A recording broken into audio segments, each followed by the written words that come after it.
बेनथन बेनथन राङारि राङारि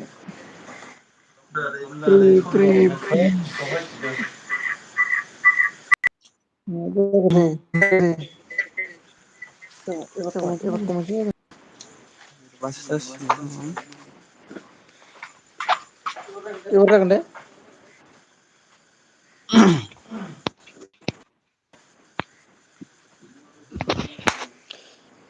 दे लोगो कमेन्ट प्लिज कमेन्ट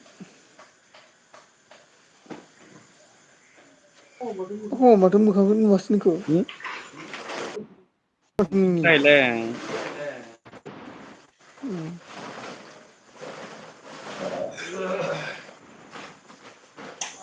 आं दे दस पन्द्र' मिनिट थानासो मिथिसिगोन दे दिनै एडभान्स मालाबा मानसि फैया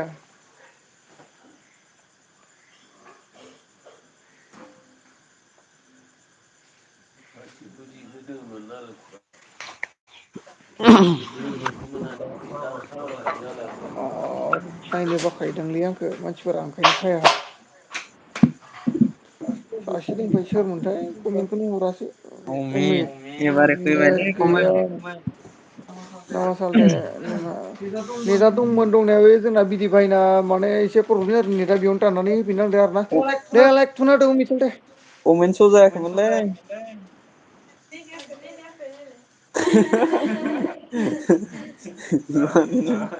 लाइकफोरखौ थुना होदोब्रा अमित दे मानो बिदि खालामो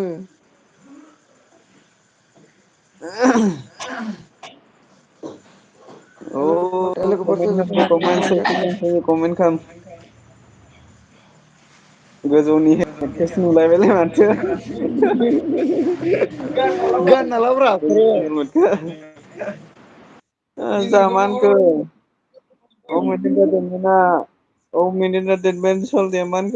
आरो बे इन्टारटेनमेन्टनि लिंकखौ हरलाय होनना बुंदों लिंकखौ हरनांगौनो दाहाय हरगोन नामा नोङो हैद आंखौसो आरो हरबावदों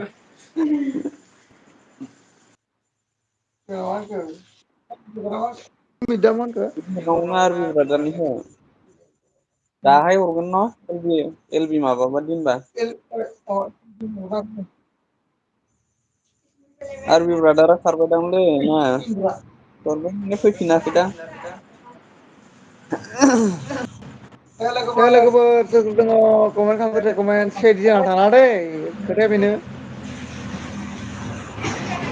गावजों गावलाय सिआइडि जानालाय माथो लाब जेबो लाबथ' गैयाना गावजों गाव सिआइडि जाना थानानै जोंथ' रायज्लायनो होननासो फैदों नालाय बयबो हा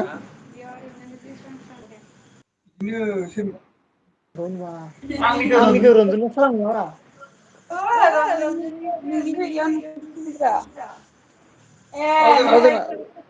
सायाबो फैबाय दै सायाबो फैदो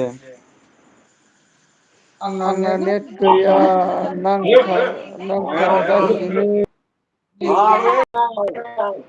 जेबो खोनायाखै आगैमोन गल गल गिदिंगासिनो आंना अ आब' जेबो नङा दे आब' साया लाइन थांलायबायलै जोंहा नै खोमसि जालायबाय मा बुंबावनो मा जानायलाय अ आंनिथिंसो र' आंबो सेरहरनो दे होमबालाय नोंखो अ दे बिदिसो बिदिबासो जासिगोन ना आंनिया ए बारा लाइट लोगोफोर हा लाइटआ बारा नाङा दा आंनि मोखाङाव सेरदेरसो दङ ए लोगोफोर सोर सोर दङ कमेन्ट खालाम दे कमेन्ट ओइ खिन्थु रन्जननिखौ मोजांसिन नुयो आंनिखौ मोजांसिन नुयो लाइटखौ नायनो नों बिथिंखौ नायदों ना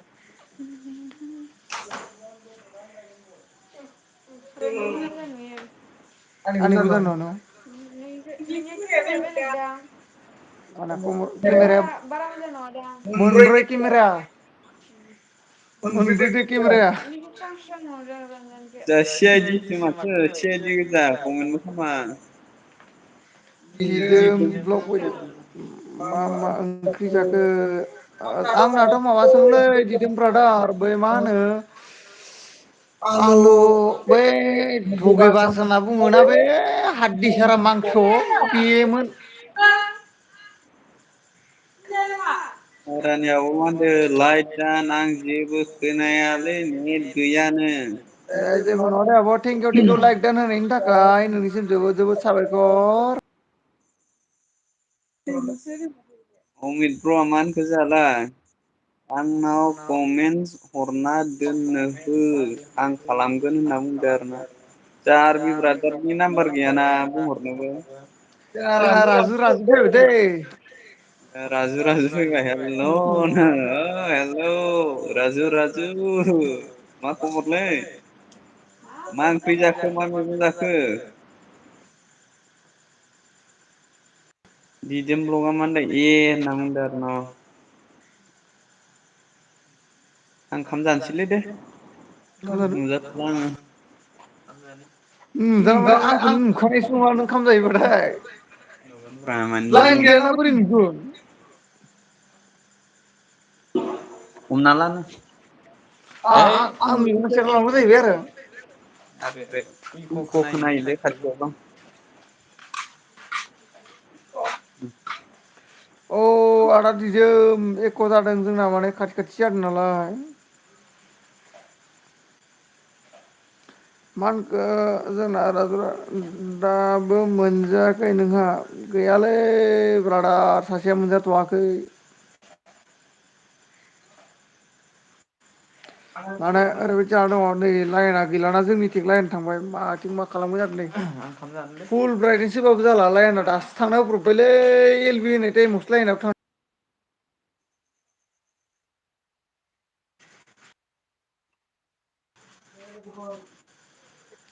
गाज्रि मोना दे। हाबावनो दे कमेन्ट खालामबानो जाबाय नोंसोर खालामबानो आंबो फरायबाय थागोन। जोंना आब' साया नेटानो जाला अ जेबो नङा दे आब' साया आंनि एलबेयाव दसे समबाबो नुजाफैनायनि थाखाय नोंसिम जोबोद जोबोद गोजोननाय थाबाय आब' साया। जोंना मा होनखो राजु ब्रादारा मा होनखो दाबो मोनजायाखै नोंहानो। मोनजाथ'वाखै राजु ब्रादार जोंना मा होनखो दिदोम ब्लकआ दिदोम ब्रादारा मा होनखो जाबाय दे औ। मा ओंख्रि जाखो दिदोम ब्रादार?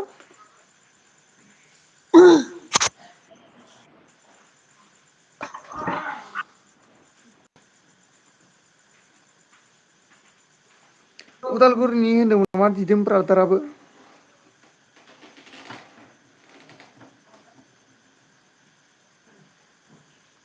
दे लोगोफोर सोर सोर दङ कमेन्ट खालाम दे कमेन्ट। अननानै कमेन्ट खालामलायबानो जाबाय दे।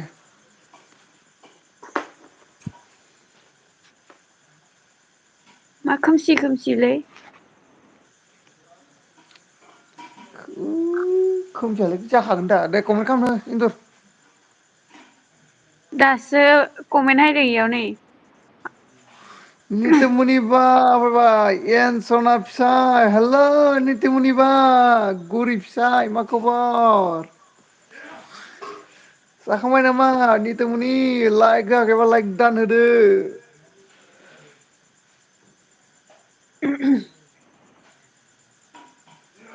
आंना नेट गैला ब्र'। अ जेबो नङा अमा दे जेबो नङा बेदरजों ब्र' मोनजाबाय साया मा खालामदों बाजै? दं गेजेरावनो। जानाय दिदोम ब्र'आ बुंदों अमा बेदरजों मोनजाबाय अ नंगौ नामा? दिदोम ब्र' अबेनि होन्दोंमोन नोङो उदालगुरि होन्दोंमोन नामा उदालगुरि डिस्ट्रिक्टनि होन्दोंमोन नामा दिदोम ब्र'? ओइ जोंना निथुमनि बाया मा होनखो दं गेजेरावनो अ जाखांबाय नामा निथुमनि बा?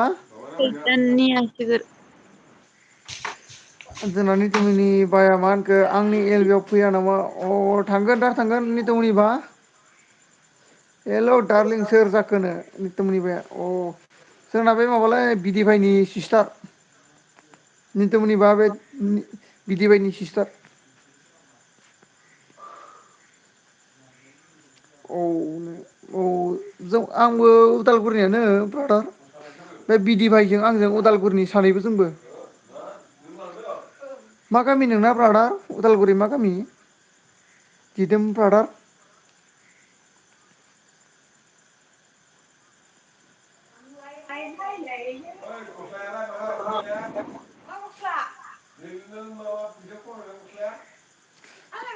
निथुमनि ब्रादार मा खोमसि खोमसि ओइ निथुमनि ब्रादार गाज्रि मोना दै लाइना थांबाय नालाय दा खोमसि जाना दङ बै लाइट थानाय समाव जों फेस लाइट होदोंमोन नालाय माथो बुंबावनो आरो दा लाइन थांनायखौलाय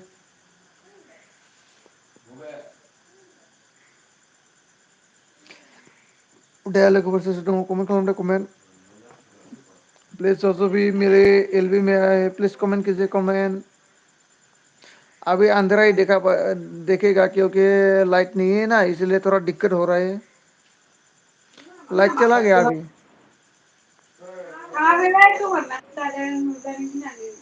सोमेश्वर दैमारी और भाई हेलो सोमेश्वर दैमारी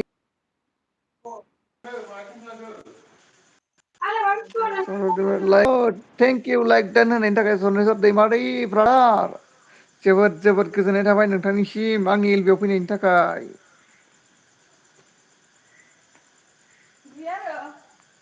दीपाली देवी नोटिस और भाई लाइक थैंक यू दीपाली दीदी लाइक डन देने के लिए और मेरे एलबी में आने के लिए बहुत बहुत धन्यवाद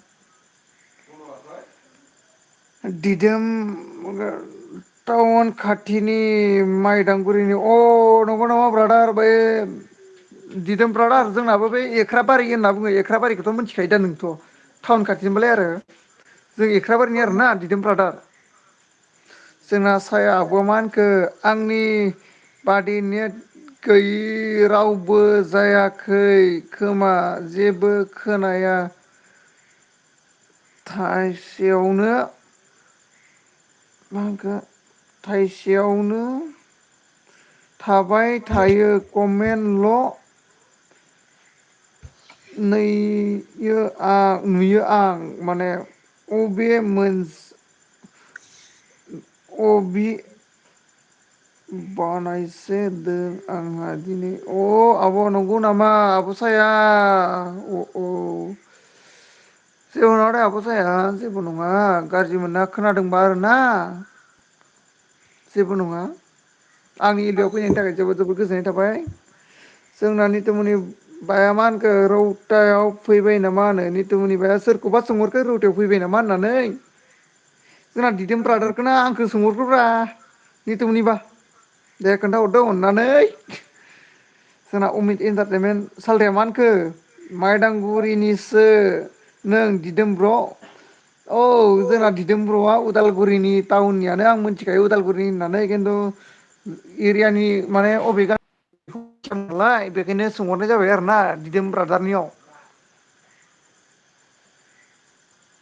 दे लोगोफोर सोर सोर दङ कमेन्ट खालाम आरो जायफोरा लोगो गैलाया लोगो खालामलायबानो जाबाय सोरनावबा ब्लु नांगौबा बुंबानो जाबाय ब्लुखौबो होगोन आङो सिन्था खालामनाङा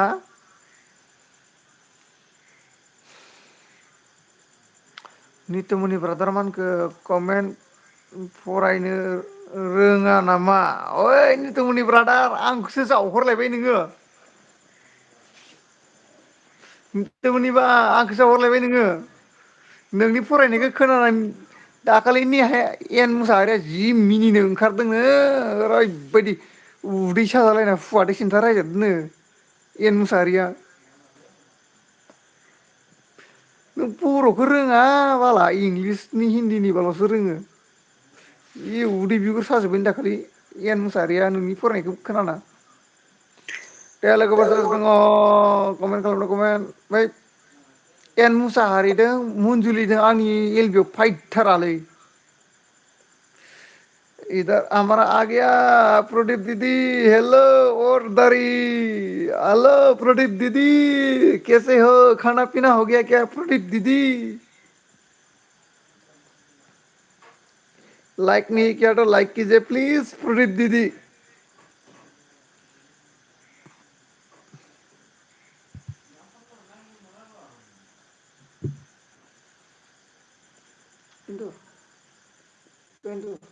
अ फुरा मानो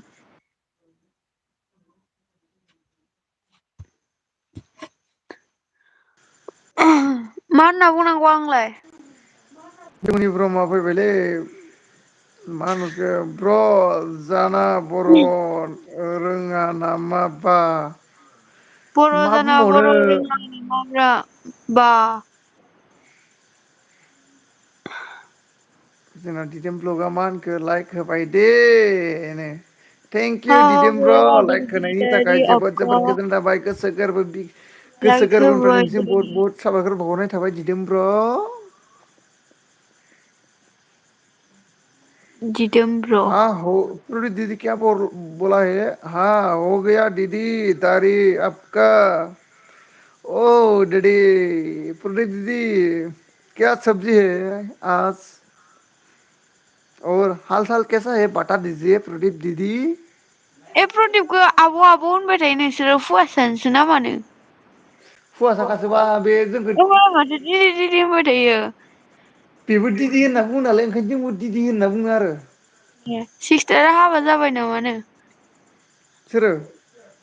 नितुमनि ब्रह्म हाबा जाबाय नामा होननानै खिथाहरदो हाबा जाबाय बुरैलायबाय आओ गया है आओ दीदी खाया है आप दीदी हाँ प्रदीप दीदी मैंने भी खा लिया है प्रदीप दीदी दीपाली देवी नोटिस क्या बोल रहे हैं ब्लू डो ओके दीपाली दीदी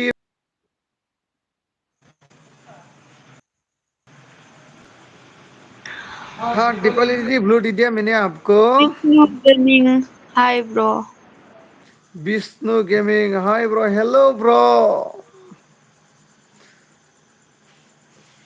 जो भी फ्रेंड नहीं है फ्रेंड हो जाइए प्लीज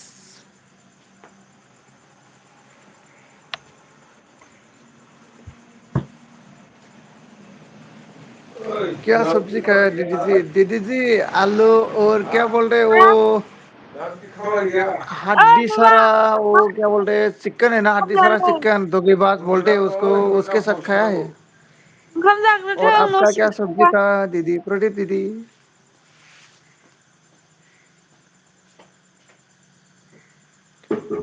जो भी मेरे एल बी मेरा प्लीज कमेंट कीजिए हेलो आ गई लाइक डाउन थैंक यू आब' सुबिता आंनि एल बि आव फैनायनि थाखाय जोबोद जोबोद गोजोननाय थाबाय ओइ लाइक होनायनि गैखाया थाखायबो जोबोद जोबोद गोजोननाय थाबाय आब' सबिता नोंनिसिम ओंखाम जाखांबाय गैया नामा गैया आब' सबिता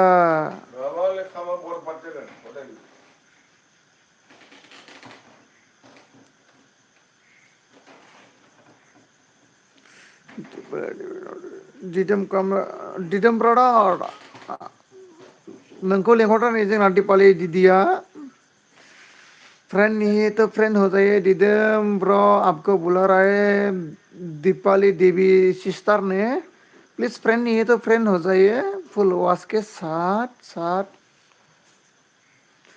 सविता दीदी क्या बोला है मा ओंख्रि आगै अ जोंना आलु सयाबिन ओमफ्राय मा होनो बुट भाजासोमोनलै आब' सुबिता नोंसोरलाय मा ओंख्रिमोन प्रदीप दीदी क्या बोला है मेरा तो हो क्या बताइए बोलते हैं इसको ओमा बेदर और वाह मेवाई ओ दीदी कितना स्वाद है प्रदीप दीदी कितना टेस्टी था यार मेरे को भी बुला लेता थोड़ा मैं भी खाने के लिए चला जाता आपके साथ प्रदीप दीदी दीपाली दीदी आंखौ क्या बोला है बिनाय सविता काम दंमोन अब सविता नोंखौ लेंहरदों नै जोंना दीपाली दीदिया फ्रेंड नहीं है तो फ्रेंड हो जाइए प्लीज पक्का रिटर्न दे देगा हमारा वे दीपाली दीदी भी फुल वॉच के साथ कीजिए सबके सब वरना अन हो जाता है लॉन्ग वीडियो देख के सब कर दीजिए नहीं तो अन हो जाते हैं और दिदम भैया क्या बोला है दिदम ब्रो क्या बोला है नोंसिनि गामिया बादालिया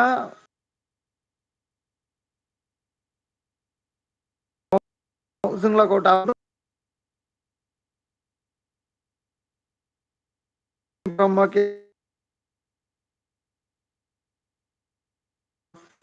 मा खबर किसको बोला यार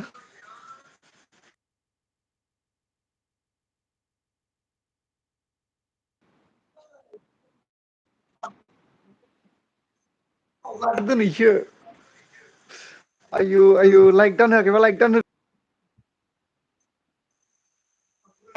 क्या बोला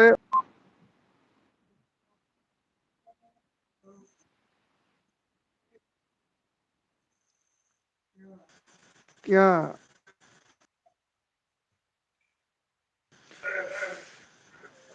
समझ में नहीं आ रहा है प्रदीप दीदी ये तो ओ प्रदीप दीदी ओके दीपाली दीपाली दीदी दीपाली वो सविता दीदी आपके साथ फ्रेंड होने के लिए तैयार है एक फुल वॉश करके दोनों फुल सपोर्ट क्योंकि सविता दीदी भी ना सबको फुल वॉश करके सपोर्ट बहुत बहुत दिनों से फ्रेंड है कविता दीदी भी ब्लू ब्लू होगासिनो दं र' सविता दीदी अके सविता आब' नोंनोबो ब्लु होबाय जोंना मनजुलि आमाय थखल बिखा बिख्लोनिफ्राय नोंसिम जोबोद जोबोद गोजोननाय साबायखर बावहरनाय थाबाय एक्सना हमारा क्या बोल रहे हैं वैष्णो गेमिंग कैसे हो ब्रो मैं तो ठीक हूँ और आपका हालचाल कैसा है ब्रो खाना पीना हो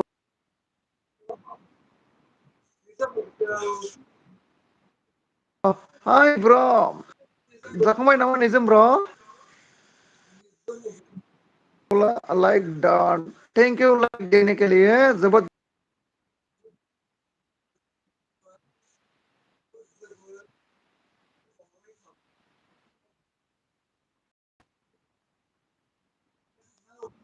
ओरैबायदि जाना दङ दा लाइटआ थांना होबाय जोंनि थाखायनो जाबाय आरो ना गाज्रि मोन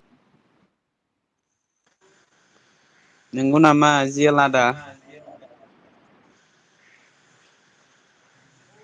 अ निजोम मा होनखो लोंखाव बस लोंखावगासिनो र' अ ब्र' बारा लोंनाङा दै ब्र'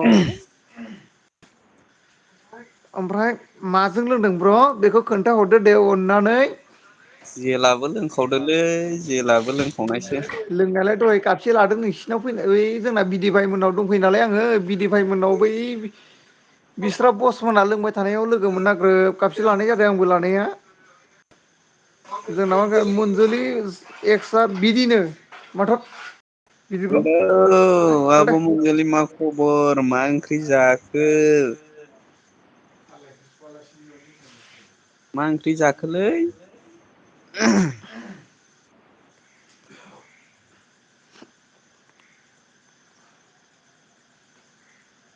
दिनैसो फैबायब्रा आंनाव एक्सआ मनजुलि एक्स होननाया माब्लाबा फैयामोन दिनैबा माब्रै संना मोनफैखोथाय आरो बे एना बेथ' फैथारालै बाला एना आपेल फ्लक 77 हेलो ब्रो खाना पीना हो गया क्या हाँ हो गया आपेल ब्रो खाना पीना तो हो गया और आपका खाना पीना हो गया कि नहीं बता दीजिए थोड़ा मंजुली दीदी मंजुली क्या बोल रहे हैं मंजुली ब्रह्मा जोंना लाब्रा भिन्दि एवनाय भिन्दि एवनाय अ गोथावआनोथ' लाब्रा क्या लाब्रा था बता दीजिए थोड़ा मटर जोगोनार निरामिस है ना निरामिस है मटर फिर भी जोगोनार क्या क्या सब्जी सयाबिन था बता दीजिए अपेल ब्लॉक 77 क्या बोला है हाँ ओ बेटा मेरा अभी ओ क्या क्या सब्जी खाया बांटा दीजिए थोड़ा और हमारा सुविधा दीदी क्या बोला है दीपाली देवी जी का कमेंट चेक करो प्लीज दीपाली दीदी सविता दीदी ने आपको फुल वॉच के साथ सपोर्ट करे प्लीज कमेंट चेक कीजिए और आप भी फुल वॉच के साथ सविता दीदी को सपोर्ट कर दीजिए ठीक और क्या बोला है अपेल ब्लॉक से बने और भाई आप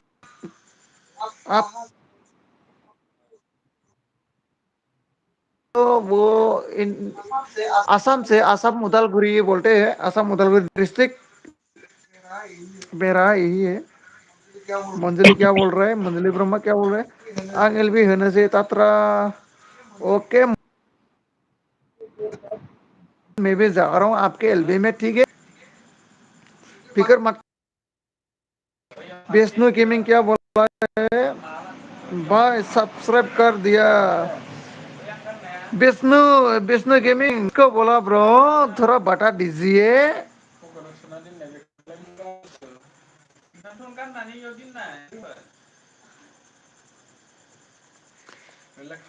किसको सब्सक्राइब सब्सक्राइब किया बता दीजिए थोड़ा।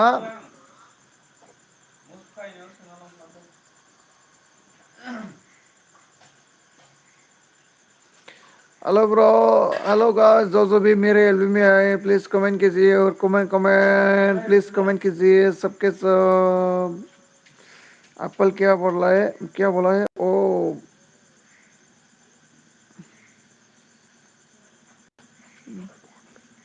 बोडोलैंड से हो ना आप? हाँ हाँ एप्पल ब्रो, बोडोलैंड से है मैं,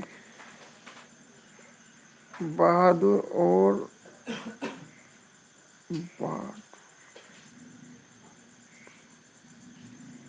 बहुत दूर है रे, ओ बहुत दूर है।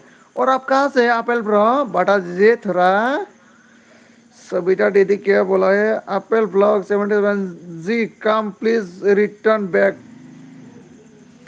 एप्पल ब्रो आपको सबिता दीदी ने सावधान क्या बोला है, कमेंट चेक करके आप भी सबिता दीदी को फुल वॉच के साथ रिटर्न कर दीजिए प्लीज। विष्णु गेमिंग क्या बोला है, तुझे सब्सक्राइब कर दिया, ओ ठीक है विष्णु गेमिंग। मैं जब एलबी खत्म करेगा ना, एलबी काट देगा, तब मैं आपको पक्का रिटर्न कर देगा, ठीक है विष्णु भाई। एप्पल ब्लॉग क्या बोला, ओके जी सुबिता जी। सुबिता दीदी आपको विष्णु, विष्णु नहीं है सुबिता जी, एप्पल ब्लॉग आपको पक रिटर्न कर देगा अभी, फिक्र मत करो। और दीपाली दीदी अब चला गया क्या, थोड़ा कमेंट करके बता दीजिए।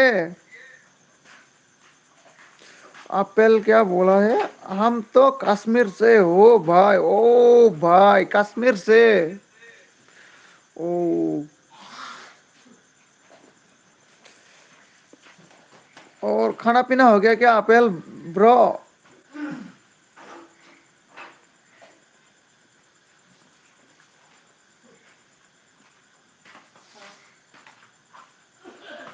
पेस्टो गेमिंग क्या बोला है, ओके ब्रो। हाँ, जब एलबी काट देगा ना, खत्म करेगा एलबी काट के, मैं बाद में थोड़ा बाद में रिटर्न पक्का करेगा, ठीक है विष्णु गेमिंग। मेरे वीडियो में कमेंट करके आया है ना विष्णु ब्रो। ओए अंशु अंशु अंशु,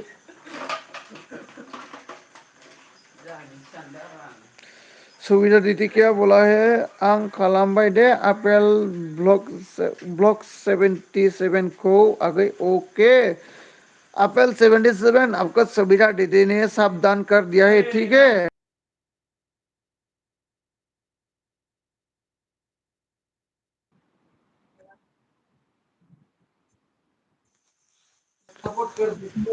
सपोर्ट कर दीदी को भी, वो भी बहुत दुखी हो क्योंकि बहुत परेशान हो गया उसका भी, मेरा ही दीदी है, ठीक है। एप्पल एप्पल एप्पल ब्लॉक 77 ने क्या बोला, हाँ हो गया। क्या क्या सब्जी था एप्पल ब्रो?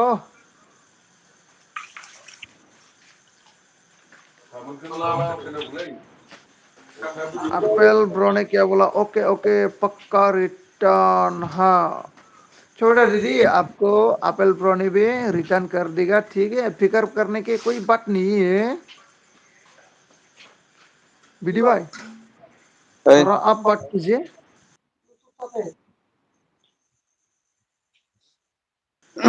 कमेंट देख रहा हूँ, कमेंट कमेंट करते रहो गाइस, लोग कमेंट करो। सेसोफैदों कमेंट खालामना होदे।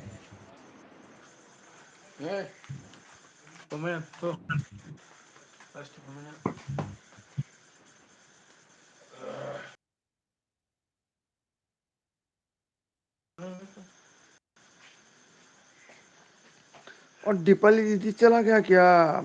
ब्लूटूथ ले लिया था। दीपाली दीदी आप है तो प्लीज कमेंट कीजिए एक बार।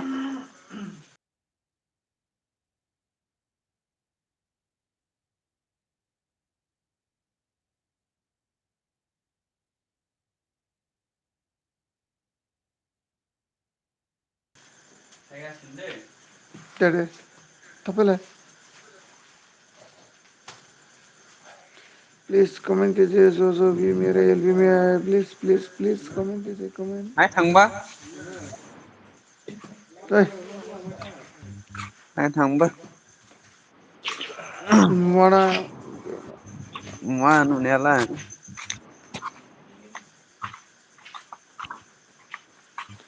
आब सबिता मा ओंख्रि जाखो दे खोन्थाहरदो दे आब सबिता। हेलो दोस्तों जो भी मेरे एलबी में आए प्लीज कमेंट कीजिए कमेंट।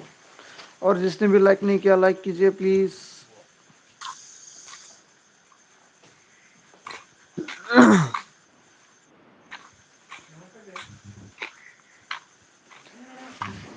अभी थोड़ा अंदर हो जाएगा क्योंकि मैं थोड़ा उधर बाहर पे जा रहा हूँ ना। ठीक है दोस्तों।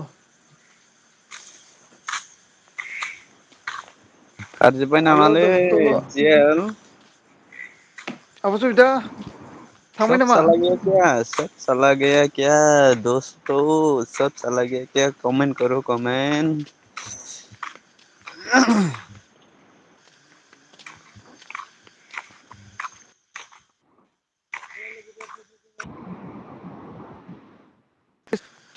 क्योंकि अभी मैं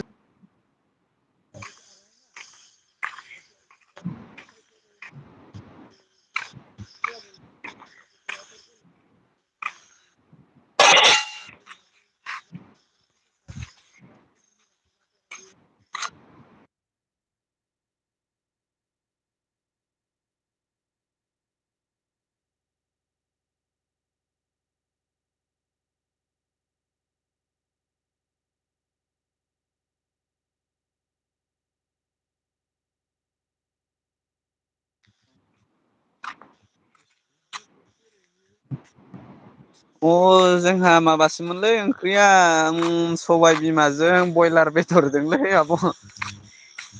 नोंस्रानालाय मा मैगं मा ओंख्रिमोनलै?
नांथादो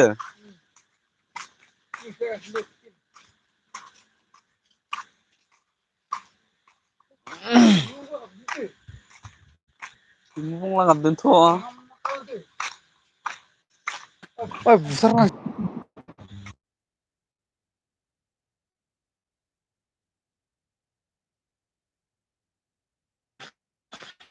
ओइ दिनि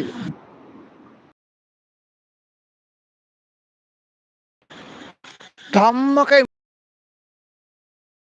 बुंलासोलै बुंला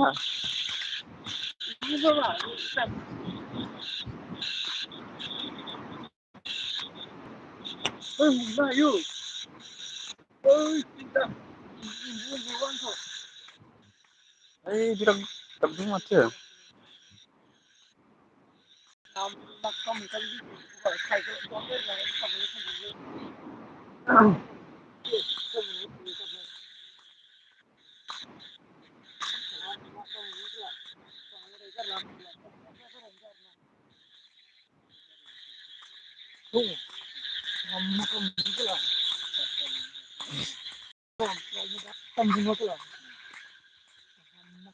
ओइ जाय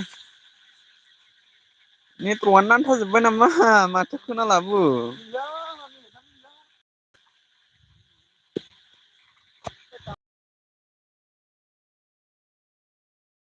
जाना नेटआ बाहाय प्रब्लेम जागासिनो दं कमेन्ट खालामनो मानसिफोरानो गैला खारजोबलांबाय नेटआ नांथानानै आंहा सबितानि ब्लु दंमोनलै लादोंमोन जोंना आब' सबिताया आब' सबिता थांबाय नामा थाङाखैबा दे खेनसे कमेन्ट खालाम दे कमेन्ट प्लिज आब' सबिता प्लिज कमेन्ट आं होनसै नामा होमबा दसे अ जोंनियाव बिग्राबायदिलै खेला आंनियाव मानो मानसि फाया